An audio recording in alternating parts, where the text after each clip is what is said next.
Terhormat Bapak-Bapak, Ibu-Ibu, salam Pancasila.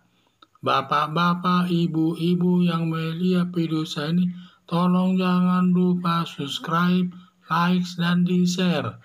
Sifatnya gratis. Pada hari Minggu tanggal 31 Juli tahun 2022 ini, saya akan mengomentari strategi Roy Suryo dipanggil kedua kali agar tidak ditahan polisi. Roy Suryo sangat sulit bila dipanggil polisi untuk diperiksa. Diduga bila sampai ditahan polisi sehingga menggunakan strategi sakit agar tidak ditahan polisi. 3 kali dipanggil polisi, mangkir dari panggilan polisi tersebut. Setelah polisi melakukan upaya paksa dengan menangkapnya dan dibawa ke Mabes Polri, pada saat diperiksa penyidik, baru hanya diminta masalah identitasnya, langsung muntah-muntah dan tidak berdaya, dan pulang pakai kursi roda. Dan penyidik Polri menyuruh pulang, karena dalam keadaan sakit tidak boleh diperiksa. Setelah strategi pertama berhasil, lalu dilakukan strategi sakit kedua kali, di mana hari Kamis tanggal 28 Juli tahun 2022 datang ke Mabes Polri untuk diperiksa dengan menggunakan penahan leher agar dapat tegak, lalu diperiksa penyidik. Dan setelah selesai diperiksa, langsung disuruh pulang. Strategi kedua ini berhasil, Roy Suryo tidak ditahan polisi.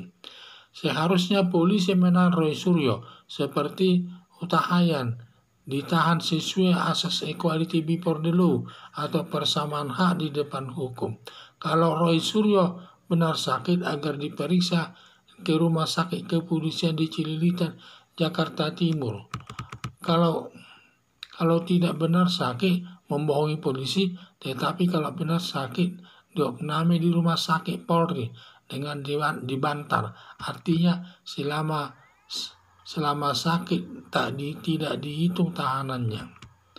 Harapan saya berdasarkan asas equality before the law agar Roy Suryo ditahan polisi untuk menghindari kecurigaan kepada polisi yang melakukan tindakan diskriminatif kepada Roy Suryo ini. Sehingga ini seakan-akan ada tindakan diskriminatif polisi kepada Roy Suryo.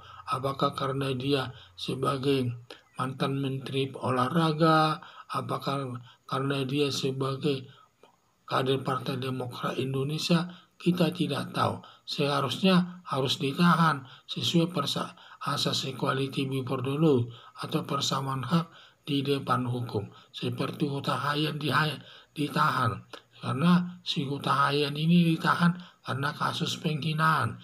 Ini juga Roy Suryo, sama-sama kasus penghinaan Presiden Joko Widodo dan penghinaan agama Buddha.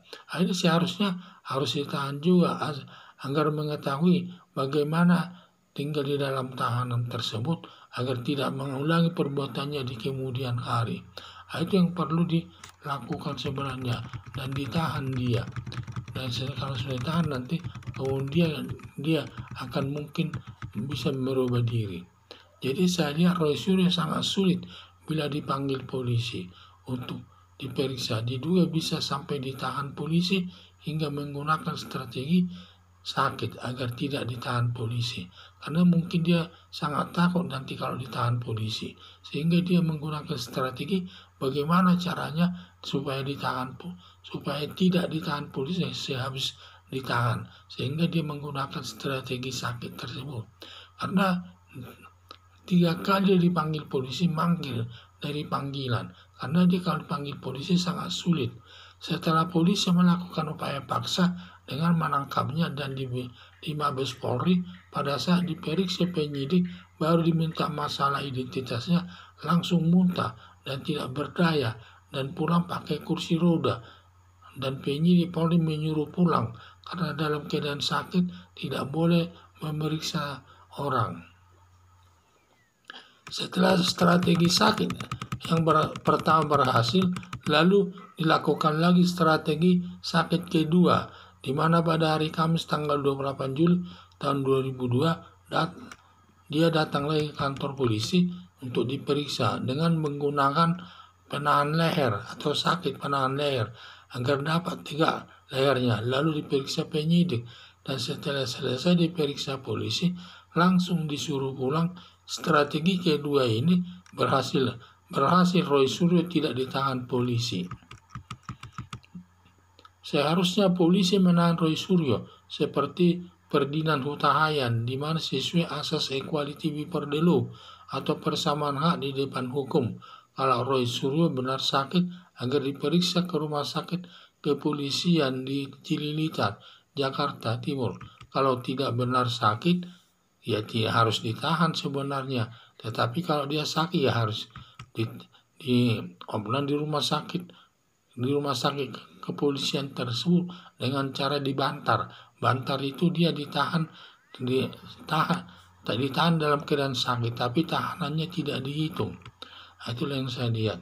Jadi harapan saya berdasarkan asas equality before the law agar Roy Suryo ditahan polisi untuk menghindari kecurigaan kepada polisi yang melakukan tindakan diskriminatif kepada Roy Suryo. Sekian dan terima kasih.